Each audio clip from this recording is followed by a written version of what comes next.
Chapter 2 The Breaking of the Worlds. The worlds have been broken many times, by the gods, and by witches, and by blundering humans dabbling in magic they didn't understand. This was the day the worlds broke so violently, even the god Hades didn't know if he could repair them. But as you will soon learn, Hades was the only being who could put things right, because he tangled our fates together, binding us in ways we never thought possible. If you have read the other stories from the Book of Fairy Tales, you know this wasn't Hades' first visit to the many kingdoms. But it was the first time Hazel and Primrose would make his acquaintance. Hundreds of years after his first visit to the many kingdoms, and longer still after he took the throne in the underworld. On that day, Hazel and Primrose stood in the courtyard in the shadow of the ancient stone mansion that was perched on the tallest hill in the dead woods, contemplating the history of their kingdom and the events that made them queens of this land. The queens of the dead had ruled this realm for longer than time itself. Before Hazel and Primrose's reign, the queens of the dead woods were known for their cruelty and unfathomable necromantic powers. They demanded all the dead from the surrounding villages be buried in their kingdom so that they might take dominion over them. Those who didn't comply with their demands were slaughtered and brought into the undead ranks of the Deadwoods. The Queen's necromantic powers and secrets of extraordinary long life were passed down to each new generation, mothers to daughters. The lore is steeped in blood and trauma, and the kingdom remained a bleak and deathly place until Hazel and Primrose, daughters of the previous queen, took their place as rulers in the haunted realm. Hundreds of years prior, Hazel and Primrose lived in the Deadwoods as children with their sister Gothel and their mother, Mania, Queen of the Dead. When they all came of age, they were expected to accept their mother's blood, so her power would be passed down to them. When Hazel and Primrose refused, their mother tried to force it upon them, giving Gothel no choice but to kill her own mother. So the wraith Queen Mania took revenge on Primrose and Hazel, killing them and leaving Gothel alone, desperate to find a way to bring her sisters back from the dead. For many years, even after Gothel's death, Primrose and Hazel slept the sleep of the dead, until one day they were revived and made their way back to the only home they knew, the Deadwoods. There, they became friends and allies with Circe, and joined her in the fight against her mothers, Lucinda, Ruby, and Martha, who wanted to rule the Deadwoods and bring darkness and terror to all the realms. The Odd Sisters were so deranged at this point they had lost all sense of reason, and their hearts were only filled with hate. It had been a slow process bringing them to this state, but it seemed their madness had been fated from the beginning. When the Odd Sisters were much younger, they had a little sister named Circe, whom they loved more than anything. She was their everything, their shining star, their greatest love, and they held her even more dear than their own lives. One day, she was tragically taken from them in a heartbreaking accident, the day Maleficent turned into a dragon and burned the fairylands in a fit of rage and sorrow. The Odd Sisters didn't blame Maleficent, but in their grief, they made it their mission to create another sister by devising a spell that would use the best parts of themselves. They used old and dangerous magic created by the queens of the dead. Magic to create daughters, and that is what they did. They created a daughter from blood and magic. Without knowing, it would slowly erode everything that was good within them, eventually turning them mad. But they had their Circe back, and they called her sister rather than daughter, and never told her the truth of her origins. Then one day, many years later, Circe, with the help of Snow White, learned what the Odd Sisters had done. Circe learned the Odd Sisters had given too much of themselves in the creation of her, and it had turned them into fiendish witches, just as vile as the queens of the dead. Cersei felt she had no other choice than to sacrifice herself, in hopes it would return to the Odd Sisters what they had lost in creating her. And through this act, the Odd Sisters and Cersei went to the place between, the living and the dead, where Cersei could keep watch on her mothers until she decided what to do. It had been several weeks since Cersei took her own life to save all of theirs, and Hazel and Primrose waited in hope that Cersei would return to them. But as more time passed, they started to lose faith and slipped further into despair. Hazel and Primrose were now left with nothing but their own grief. The Deadwoods felt even lonelier now that Snow White had gone home to her own kingdom. Cersei and Snow were cousins, good friends, and the best of companions. She stood alongside Cersei, Primrose, and Hazel during the battle with the Odd Sisters and mourned Cersei's death profoundly. But there was nothing Snow could do to bring her friend back. No matter how much love she had in her heart, or how many tears she shed, she was needed back at home with her family. So after a tearful goodbye, she pulled away in her carriage, promising to write Primrose and Hazel as soon as she reached her own kingdom. When Primrose and Hazel watched Snow's carriage pull out from the courtyard amongst the weeping angels and ancient crypts, their sorrow swept over them like a torrent. They had lost Cersei, and now Snow White was on her way home. Feeling their losses deeply, Hazel and Primrose thought the entirety of the Deadwoods shared in their sorrow. Even the Gorgon statue near the fountain, under the mossy oak, and the stone creatures perched on the massive mansion seemed to be weeping that day, while the calls from the crows in the branches of the newly blossoming trees sang a song of grief. "Hazel, look at this," said Primrose. "The trees are showing their colors, and the moss is green rather than gray. How is that possible?" Her eyes sparkled with wonder and just the hint of happiness on this sad day. "This may be a place for the dead, but it needn't be a dead place." Hazel's words reminded Primrose of the waking dream she'd had about a mysterious man named James who visited them in the Dead Woods. He flashed in her mind just as vividly as he had originally appeared, and she wondered if the dream hadn't been a vision of something that would come to pass. But she was too distracted just then, realizing the meaning of Hazel's words. "You did this? With your magic? Why didn't I think of that?" Primrose looked around at the green leaves and tiny colorful blooms in the trees. It reminded her of when they were children, and she would tie ribbons with colorful hearts on the decayed tree branches. It had been her way of bringing color and life into the dead place. It made her heart happy to realize they had the power to alter the Deadwoods however they wished. They were the queens of the dead now, and she felt for the first time that she would be happy there. And she was more convinced than ever that her waking dream was a glimpse into the future. "Cersei would love this," Primrose said with a wave of her hand, and the red blooms grew bigger and more vibrant, the color of blood.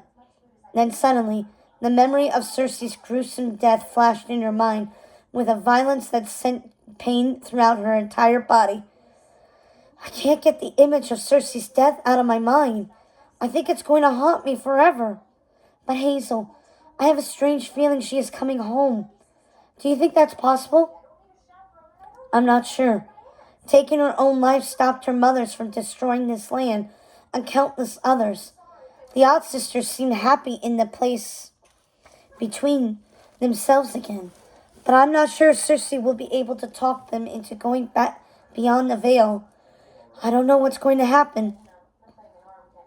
Primrose didn't seem convinced. "I don't know, Hazel. I think I had a vision of the future. We were all laughing together. You, me, and Cersei.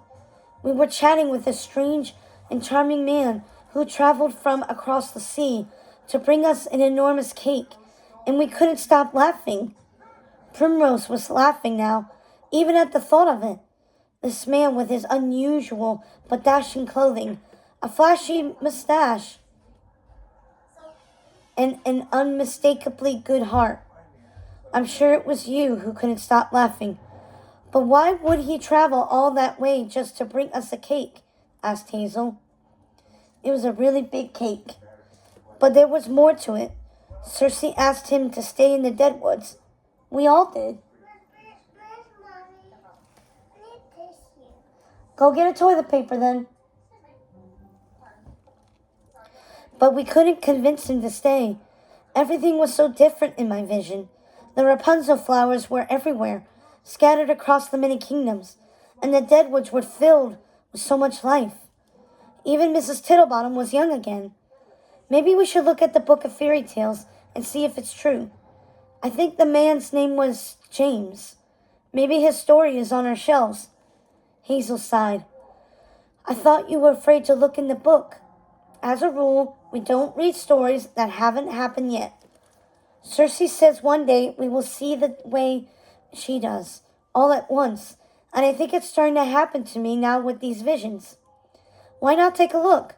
Besides, we found James delightful, and reading his story might be a lovely diversion. Primrose always counted on her optimism to be infectious, which it often was, but Hazel wasn't budging. She also says she keeps herself tethered to one timeline so she doesn't lose her mind. Perhaps we should just wait and see what happens. It can't be something to look forward to. Primrose wondered if her sister was right. Come on, Hazel. We're witches. We're supposed to know the future. What will it hurt? If we had read all the stories about Cersei in the Book of Fairy Tales, she might still be alive. She might be with us right now. Or things could be a lot worse. Come on, let's go back inside and have a cup of tea and a slice of Snow's gooseberry pie. She made more pies than we could possibly eat, because you said you loved them so much. This made Primrose smile. She had grown to love Snow and missed her already. Even though she had just left, at least she had her pies. As Primrose and Hazel were about to make their way back inside, they were distracted by a blinding pale blue light, so bright they were sure it could be seen all around the many kingdoms. The light took the shape of a swirling blue vortex, blazing like a hot flame, causing everything in the Deadwoods to stir and the dead within their graves to wake from their slumber. One by one, the dead emerged from their crypts and from under the ground where they slept, brushing the dirt and dust from their clothes and squinting against the sunlight in their eyes. It had been years since Primrose and Hazel laid eyes on the army of the dead at their disposal. Not since the time of their mother had they been summoned in this way, and the two women didn't understand what power was springing them to life once more. For centuries, the queens before them had been hoarding a legion of dead beneath them, and now these poor souls were standing before Primrose and Hazel, their queens, silently awaiting their command. But Hazel and Primrose didn't understand why. Their manservant, their protector and champion, their dearest friend Jacob, once raised from the dead himself, entered the garden and watched the dead coming to life before them. Jacob, what's going on? Why is this happening? But Primrose could see by the look on Jacob's face that he didn't know either. Like most witches, Primrose could read minds, and she heard Jacob's thoughts. He was panic-stricken. He feared the Odd Sisters had found their way out of the place between and had come back to destroy them. Primrose felt terrible for Jacob for everything he experienced over the years in the name of loyalty to the Queens of the Dead, and she could see it was taking a toll on him. One day, she would read his story in the Book of Fairy Tales. She was sure there was more to his tale besides what was documented in the chapter dedicated to the Odd Sisters. But that would be a good place to begin. Don't worry, Jacob. This is not the Odd Sisters' magic. I do not feel them among us. Primrose squinted against the bright light of the vortex as a form began to emerge from within. No, this was someone entirely unexpected. someone far more powerful. As the form took shape and shifted into focus, they suddenly knew who was this legendary god.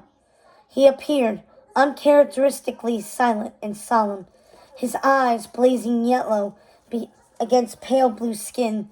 His cloak swirled in plumes of smoke that moved like tentacles, stretching out like a great smoldering leviathan. His hair blazed blue fire, and in his arms was Circe, her skin glowing blue from the light of the vortex behind them. Circe! Hazel's gray eyes flashed as she rushed towards Circe, Primrose following close behind her. Hades grinned at the witches as he gingerly draped Circe's body on the marble steps on a nearby crypt. Her long red gown swayed in the current of the vortex like waves of blood. I wasn't expecting such a deliciously gruesome welcome, Hades said, gesturing to the endless rows of dead assembled in the courtyard, reaching all the way back through the woods to the tall rosebush thicket that surrounded their kingdom. The dead stared at Hades with hollow eyes. They were not sparkling with life like the eyes of Sir Jacob, who took his place between Primrose and Hazel and grasped them each by the hand like a protective father. They had never met Hades, but the Lord of the Underworld's reputation was well known to them. I know it's customary to bring cake to the Deadwoods, but I thought you'd forgive the oversight under the circumstances, Hades said, motioning to Circe. What I'm bringing is so much better. What's happened to Circe? And why did you raise her dead? Hazel was holding fast to Jacob's hand, and Primrose could see she was afraid to rush towards Circe. But she was clearly not too afraid to question this god who had appeared so suddenly in their courtyard. Hades laughed, revealing his rictus smile and sharp dagger teeth. I have no need to make a display of my power within your kingdom, dear ladies. It is the return of your queen here who brings the dead to life. But I would be happy to add to the splendor of this auspicious occasion. He raised his hands and stretched them skyward, like a dramatic stage actor about to recite the greatest of soliloquies. All hail, Queen Circe, our divine ruler of the Deadwoods. His booming voice rang out, but before he could continue, something distracted him.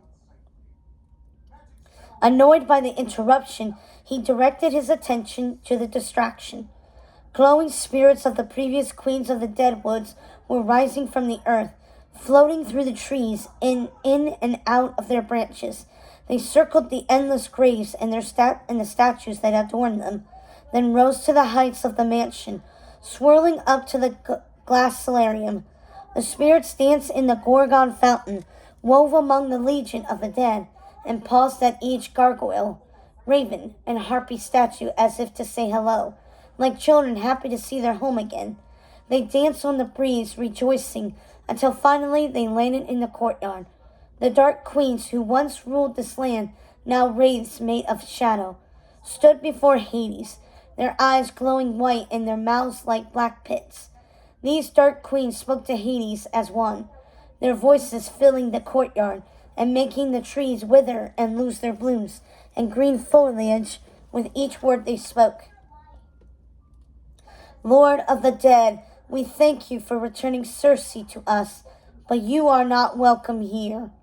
The sound of the Wraith Queen stirred Circe from her sleep. She sat up and opened her eyes, taking everything in. Once she seemed to realize where she was angry. Where are my mothers? How dare you rip me from the place between? She tried to stand, but was too unsteady and disoriented. Really? Not even a thank you? Hades said, putting his hand on his hips, his tentacles swishing like the tail of an annoyed cat. I saved your life, little queen, and if you recall, your mothers are no longer your mothers. They are one mother, singular, one, just Lucinda, remember? You fused them together, and she's angrier than, well, me on a bad day. Hades reached out his hand to help Circe stand, but she didn't take it.